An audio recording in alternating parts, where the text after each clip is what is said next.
in the winter chill or summer heat, a farmer works so that world can eat. आज मैं doctor Harbhajan Singh अपनी video farming in current time लेके हाजिर हूँ। Farming agriculture Indian economy की backbone है और इंडिया का जीडीपी का 18% है जो वो फार्मिंग से आता है, एग्रीकल्चर से आता है।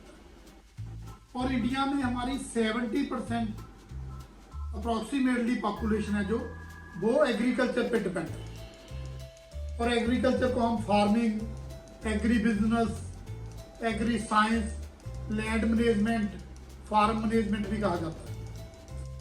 हम सभी अगर हम देखें तो हम सभी लोग एग्रीकल्चर से डायरेक्टली और इनडायरेक्टली जुड़े हुए हैं, क्योंकि अगर हम सभी फूड खा रहे हैं तो फूड कहाँ से आता है?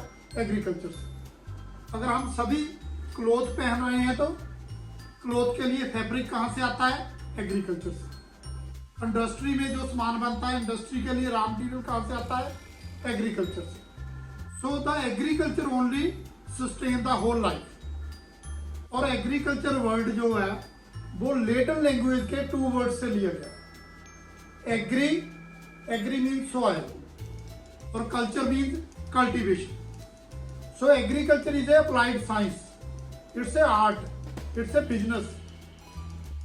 एक फार्मर ही है जो हर चीज रिटेल में लेता है और अपनी चीज होलसेल में बेचता है और हर बार वो टैक्स देता है गवर्नमेंट को।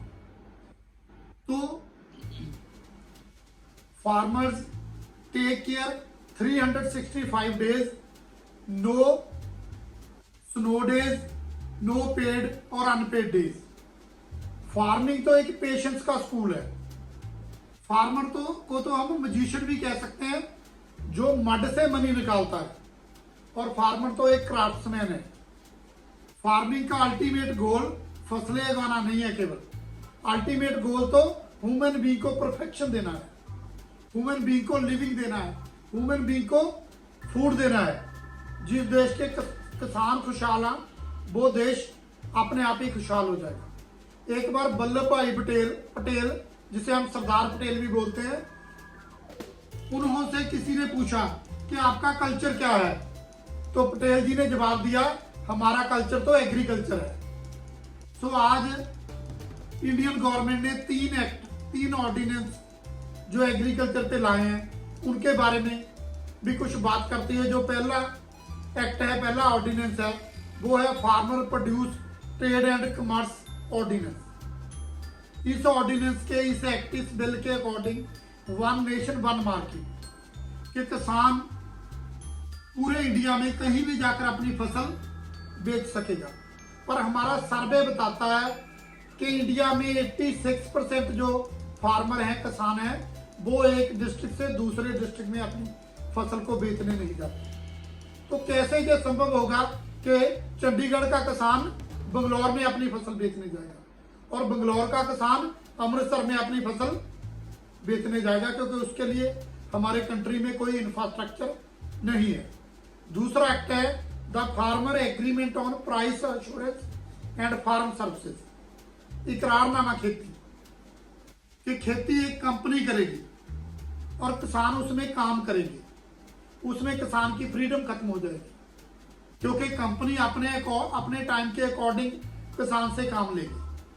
क्योंकि ये मॉडल तो यूरोप का मॉडल है कि यूरोप में कॉन्ट्रैक्ट खेती, इकरारनामा खेती की जाती है, क्योंकि यूरोप में जो एग्रीकल्चर है वो एक बिजनेस है और हमारे कंट्री में तो एग्रीकल्चर सर्वाइवल का साधन है।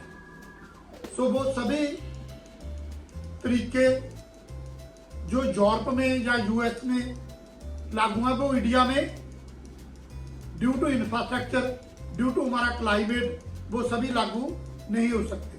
तीसरा एक्ट जो है वो है एसेंशियल कमोडिटी अमेंडमेंट एक्ट। ये एक्ट 1955 में पास हुआ था और इस एक्ट के अकॉर्डिंग जो हमारी नेसेसिटी कमोडिटी है, जो हमारी जरूरी वस्तु है खाने पीने की, उसको लोड से ज्यादा स्टोरेज नहीं किया जा सकता। और अभी इस एक्ट के अकॉर्डिंग, नए एक्ट के अकॉर्डिंग पहले तो जो आलू, प्याज, बीज, दालें उनको निकाल दिया गया है नेसेसिटी कमोडिटी एक्ट से कि वो जरूरी वस्तुओं में नहीं आती।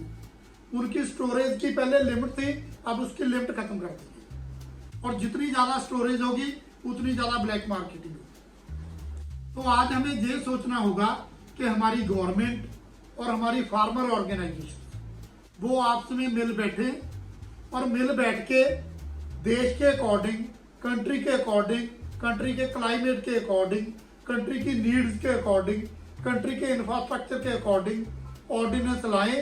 जो ऑर्डिनेंस जो हमारे देश का नारा है जय जवान जय किसान, उसको प्रैक्टिकली शेप दी जा सके, क्योंकि फार्मिंग ही है बेस कंट्री का। और आज इतना ही कहते हुए अगर आप मेरे विचारों के साथ सहमत हो, विचार आपको अच्छे लग रहे हैं, तो आप इस चैनल को शेयर करना, मेरी वीडियो को शेयर करना, चैनल को सब्सक्राइब करना, व्यू देना, अपने कमेंट देना।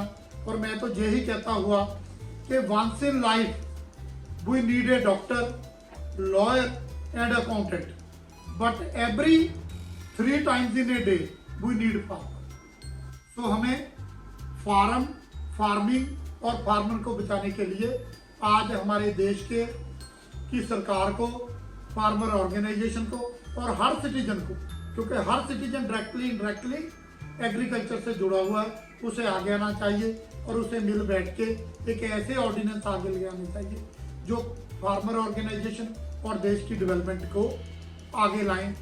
और यही कहता हुआ जिंदगी जिंदाबाद और फार्मिंग जिंदाबाद। थैंक्स।